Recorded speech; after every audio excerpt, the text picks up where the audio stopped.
और किसी ऊप का हमारा लास्ट पिलर कंपोनेंट या प्रिंसिपल, ठीक है, टाइप नहीं है। अगेन कहीं पर ये नहीं लिखा हुआ है कि ऊप की 4 टाइप्स है, 4 पिलर्स बोल सकते हैं, प्रिंसिपल या कंपोनेंट्स। अगर मैं पहले कंपोनेंट की बात करूं, कोई भी लाइन वाइज नहीं है, ठीक है, अगर मैं पहले कंपोनेंट की बात करूं तो हमने सबसे पहले इनहेरिटेंस देखा था।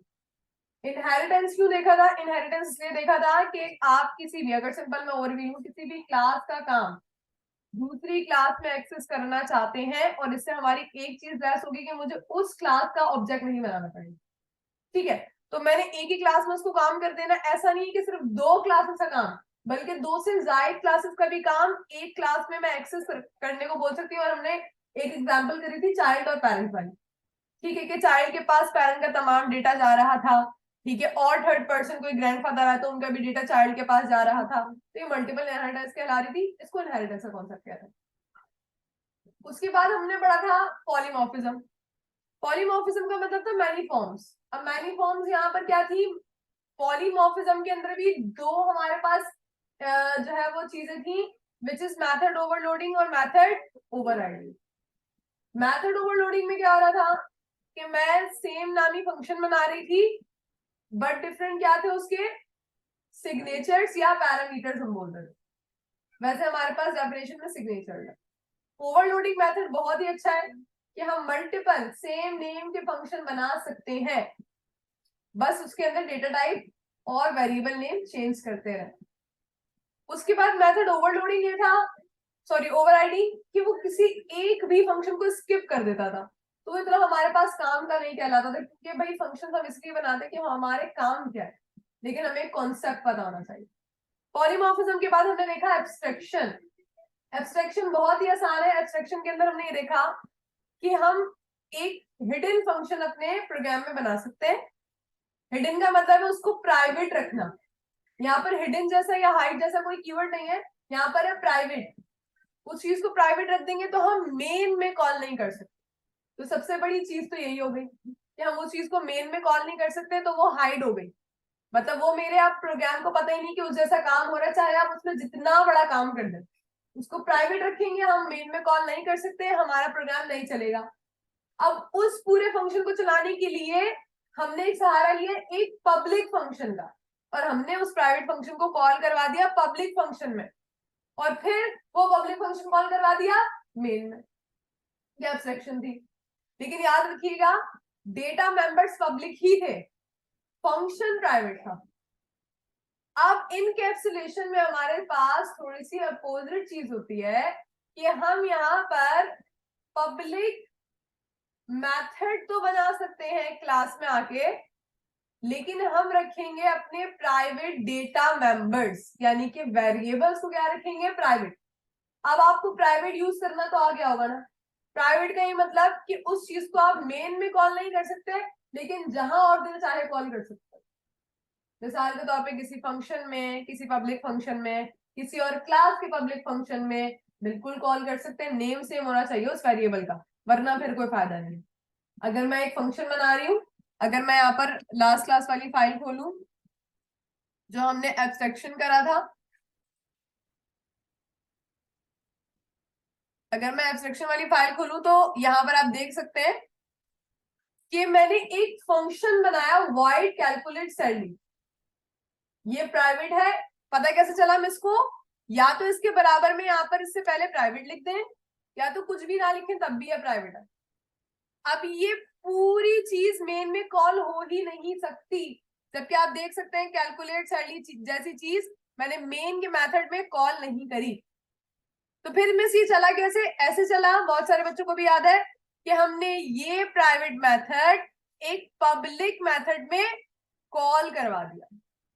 तो इस तरीके से सारा काम जो इधर हो रहा था वो एक पब्लिक मेथड में आ गया, और अब सक्सेसफुली मैं इस पब्लिक चीज को जैसे ही मेन में कॉल करूंगी तो मेरा कैलकुलेट सैलरी वाला काम चलेगा, जबकि इस मेथड ने कुछ भी नहीं करा कॉल करवाने के अलावा।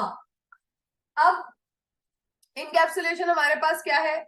बहुत ही आसान चीज है। हमारे पास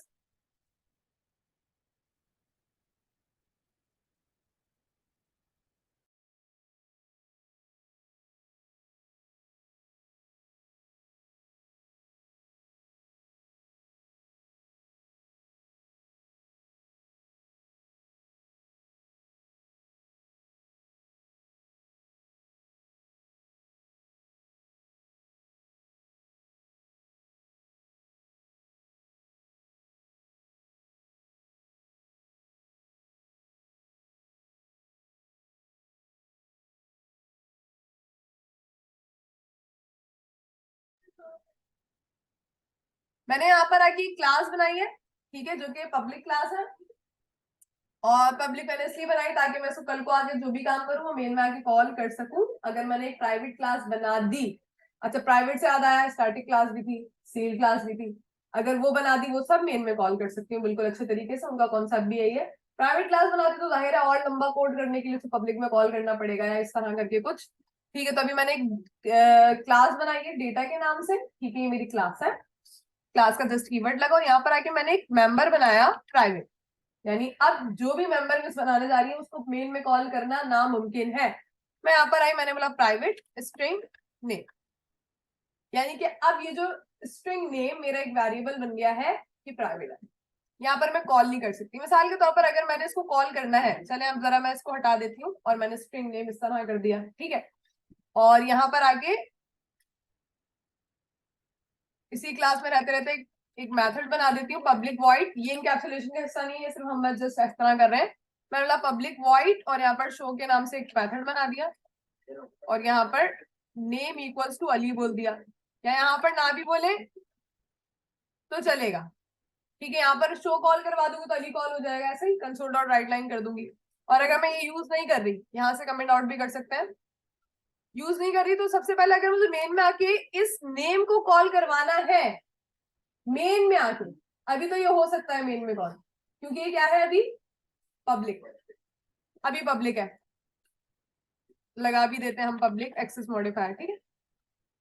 मिसाल के तौर पे मैं यहाँ पर आई, मैंने बोला एक डेटा मेरी क्लास है, पूरे एनालिसिस बिल्कुल ठीक दे रहा है लेकिन फिर भी बनाएंगे, ऑब्जेक्ट बनाना है क्योंकि वो एक यहाँ पर क्लास है।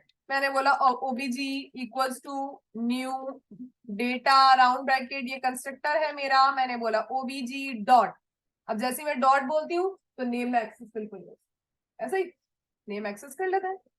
नेम को यहाँ पर अली असाइन कर दिया, प्रिंट नहीं करवा रहे अभी, ऐसे ही बस एक्सेस कर सकती हूँ क्योंकि ये पब्लिक है। आ जाए जरा, इसको कर दिया मैंने प्राइवेट, नेम पे एरर आना शुरू हो गया। कॉमन सेंस की बात है कि एक चीज प्राइवेट है तो मैं उसे कहीं और एक्सेस नहीं कर सकती, कहीं और मतलब मेन में एक्सेस नहीं कर सकती। अब एक डेटा मेंबर को कॉल करवाने के लिए, ये तो अब किसी मेरे काम का नहीं है, एक डेटा मेंबर को कॉल करवाने के लिए जो कि प्राइवेट है, हम एक फंक्शन के अंदर उसे कॉल करवा देंगे, बस सिंपल, ठीक है। अब यहाँ पर आकर मैं इसी क्लास के अंदर रहते रहते, ये मेरी क्लास है, यहाँ से मेरी क्लास शुरू हुई, क्लास से बाहर बिल्कुल नहीं जा रही, इस क्लास के अंदर रहते रहते मैंने बोला पब्लिक, स्टैटिक बना ले नॉन स्टैटिक बना ले, मर्जी आपकी, जो भी आसान लगे। मैंने बोल दिया गेट, और गेट क्या करना है, स्ट्रिंग नेम। अच्छा आप याद रखिएगा, ये जो मैंने अभी फंक्शन बनाया है, ये स्टैटिक भी बना सकते हैं, नॉन स्टैटिक भी बना सकते हैं। इसके अंदर मैंने एक पैरामीटर पास कर दिया नेम का, ये वाला नेम और ये वाला नेम एक नहीं है अभी तक। कलर भी देख सकते हैं, प्राइवेट का आ रहा है कुछ ग्रे सा और यहाँ पर पब्लिक जो बनाया मैंने उसका आ रहा है कुछ ब्लू सा। ये एक पब्लिक है, वेरिएबल भी फंक्शन भी, ये एक प्राइवेट है, ये दोनों अलग अलग है। मैं क्या करूंगी, मैं बोल दूंगी जो ऊपर वाला नेम है वो बराबर हो जाए मेरे इस नेम का। अगर मैं इनमें से किसी एक का भी नेम चेंज कर देती हूँ तो दोनों चेंज हो जाएंगे एक दूसरे से। अब मैंने ये क्यों किया, पहली चीज। अच्छा एक और चीज, आप इस तरह भी कर सकते हैं क्योंकि आप क्लास से किसी रेफरेंस से लाते हो तो दिस डॉट भी लगा सकते हैं, ठीक है। अक्सर क्या हो रहा था कि मेरे प्रोग्राम में दिस के अलावा भी चल रही थी चीजें, दिस नहीं भी यूज करी थी तब भी चल रही थी, और अक्सर ये होता है कि मैं दिस नहीं लगाती तो वो काम नहीं करता। तो आप लोग भी मर्जी है, हटा दें दिस लगा दें दिस, कोई मसले वाली बात नहीं है। लेकिन अगर बिल्कुल भी प्रोग्राम दिस के बगैर नहीं चल रहा, दिस डॉट दिस इस वजह से लाते हैं कि जो भी क्लास के रेफरेंस से चीजें आ रही, चाहे वो फंक्शन हो चाहे वो वेरिएबल हो, दिस का कीवर्ड लगता है पहले, दिस डॉट और क्या चीज, दिस डॉट और क्या चीज है। अभी मैंने क्या किया, मैंने इस प्राइवेट वेरिएबल को बराबर कर दिया पब्लिक वेरिएबल के, समझे। मैंने बोल दिया मेरा एक, क्योंकि मुझे असल में ये करना था कि इस वाले नेम को ना कहीं से वैल्यू जरूर देनी थी, मतलब मुझे साइन करनी थी, तभी मैंने उसको बराबर कर दिया नेम के जो कि पब्लिक था। फिर मैंने क्या किया, यहाँ पर आकर कुछ भी नहीं, अगर आप चाहें तो यहाँ पर आप कंसोल डॉट राइट लाइन भी लिख सकते हैं, मतलब एक ही फंक्शन के अंदर काम कर सकते हैं। मैं बिल्कुल साफ बता रही हूँ कि मैं एक कोड को लेंदी करने के लिए एक और फंक्शन बना रही हूं, अदरवाइज आप एक फंक्शन में भी काम कर सकते हैं, कोई मसले वाली बात नहीं। जरा देखिएगा, मैं यहां पर आई, मैंने बोला public void static non static कुछ भी बना ले, वॉइड सेट, और ये सिर्फ और सिर्फ देखिएगा मैं किस काम के लिए ले रही हूँ। मैं बोलूंगी console dot right line your name is this, जो भी अब किस में आ रहा है नेम, नेम के वेरिएबल में, तो नेम भी कह सकते हैं इस तरह। अच्छा, कंकैटिनेट वाला जो प्लस है वो बाहर आएगा, या तो आप ऐसे भी कह सकते हैं, या तो दिस डॉट नेम भी कह सकते हैं। अगेन यहां पर हटाकर भी देखेंगे दिस, ठीक है, अभी जब नहीं चलेगा तब भी हटाकर देखेंगे। अभी सब कुछ तो हो गया, अब सिर्फ मेन में कॉल होना रह गया। अब मेन में ये वाली चीज अलग अकेले तो कॉल हो ही नहीं रही थी, अब मैं किसको कॉल करूंगी, जिसके अंदर मेरा क्या है, नेम। अब इस गेट के फंक्शन में, जो कि एक पब्लिक फंक्शन है, नेम आ गया।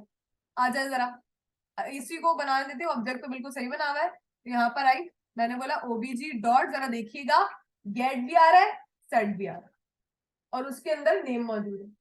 मैंने बोला गेट, पहले तो नेम असाइन कर दिया, मैंने बोल दिया अली, ठीक है। अच्छा, मैं सही कर रही हूँ, मैं बिल्कुल सही कर रही हूँ। फिर क्योंकि ये एक फंक्शन है पहली चीज, और पहली चीज मैंने एक पैरामीटराइज फंक्शन बनाया है, तो मैं यहां पर आगे क्या करूंगी, आर्ग्यूमेंट पास। अब अली बिल्कुल फिक्स हो चुका है गेट के अंदर, लेकिन अभी तो नहीं होगा। क्यों नहीं होगा भाई, क्योंकि मैंने सेट को कॉल करवाया नहीं। और अच्छा, ये लंबी अगेन आप ऊपर भी कर सकते हो ये काम, ठीक है, ये काम ऊपर भी कर सकते हो। अच्छा, मैंने एक क्योंकि अब मैं इसके आगे भी कोई चीज परफॉर्म करवाने वाली हूँ, तो सुकून के लिए मैंने दो फंक्शन लिए, वरना आप एक भी ले सकते हो, कोई मसले वाली बात नहीं। मैं यहाँ पर आई, मैंने बोला ओबीजी डॉट सेट राउंड ब्रैकेट, अब आ जाएगा भाई योर नेम इज, जो भी मिसने असाइन किया है अली, आ रहा है भाई। अच्छा, अब जरा वही जो हम बात कर रहे थे कि दिस हटा देता है, ठीक है, यहां से मैंने दिस हटा दिया, डन है, यहां से भी हटा दे जी, बस वेरिएबल कॉल कर दिया, देखें। हाँ, तो ये चीज थी जिसकी वजह से मैं, जबकि मैंने वेरिएबल बिल्कुल होके कॉल कराया हुआ है, लेकिन दिस नहीं लगाया हुआ बस, ठीक है। तो इस तरह करके कभी कभार हमारे पास दिस की मिस्टेक आती है, क्योंकि कोई भी चीज है क्लास के रेफरेंस से आ रही हो ना, वहां पर दिस लगेगा, याद रखिएगा। जबकि पहले भी काम करा था एब्स्ट्रैक्शन में, वहां पर ऐसा मसला नहीं आ रहा था, दिस डॉट कैलकुलेट सैलरी नहीं लिखना पड़ रहा था, ठीक है। तो यहाँ पर हमने इस तरह एक प्राइवेट मेंबर को पब्लिक में कॉल करवा दिया बस। अगेन ये पूरी चीज यहाँ पर भी कर सकते हो, इतनी लंबी करने की जरूरत नहीं, दो फंक्शन बनाने की बिल्कुल जरूरत नहीं है। जो एक फंक्शन में काम कर लेंगे वो बेहतरीन है, उनकी बड़ी अच्छी तरीके से समझ आ गई। समझो, बस ये लाइन उठाकर कहाँ लानी है, यहाँ पर, दूसरा फंक्शन बनाने की जरूरत पड़ेगी नहीं।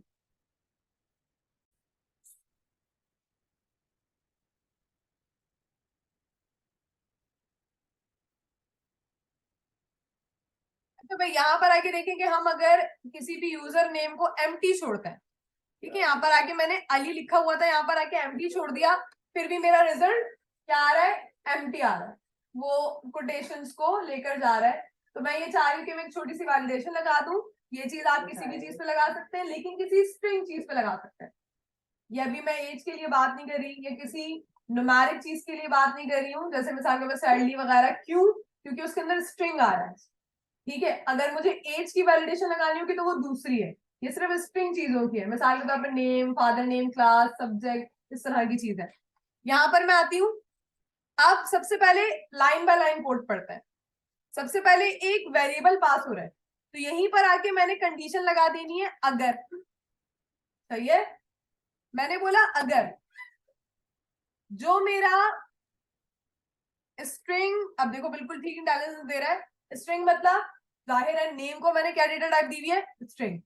अगर मेरा स्ट्रिंग एम्प्टी है या तो नल है, दोनों एक ही बात है, मुझे नहीं पता तो लंबा मेथड करने की क्या जरूरत थी। एम्प्टी नल का एक ही मतलब होता है, खाली जाना। अगर वो खाली जा रहा है, क्या चीज खाली जा रही है भाई, नेम, और ये बात अगर ट्रू है, डबल इक्वल्स टू ट्रू, तो भाई क्या कर दो, बॉडी खोल देते हैं इसकी, तो भाई कंसोल डॉट राइट लाइन में बोल दो नेम इज रिक्वायर्ड, बस इतनी सी बात, इतनी सी वैलिडेशन थी।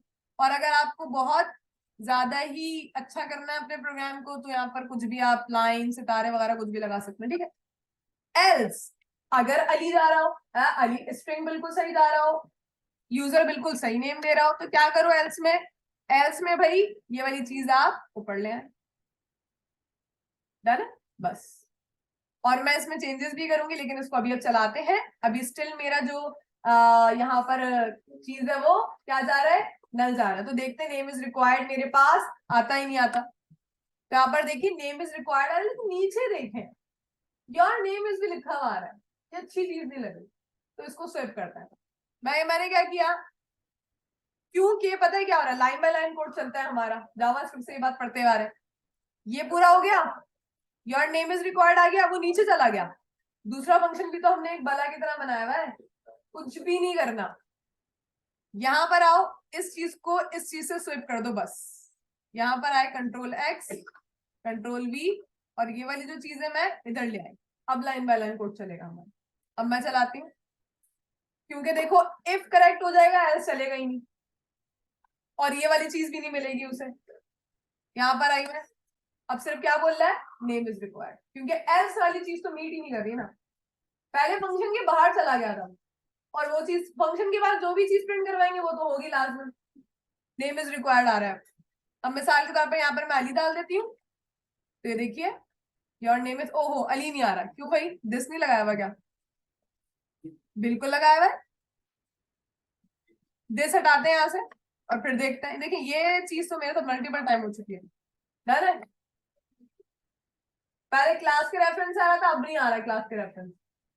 अब यहाँ पर योर नेम इज अली आ रहा है, बिल्कुल ठीक। यहाँ पर भी इसी तरीके के कर दें आप, कोई मसला नहीं है, ठीक है। इस तरह करके मैंने एक छोटी स्ट्रिंग के लिए वैलिडेशन लगाई है, अब एज के लिए भी लग सकती है।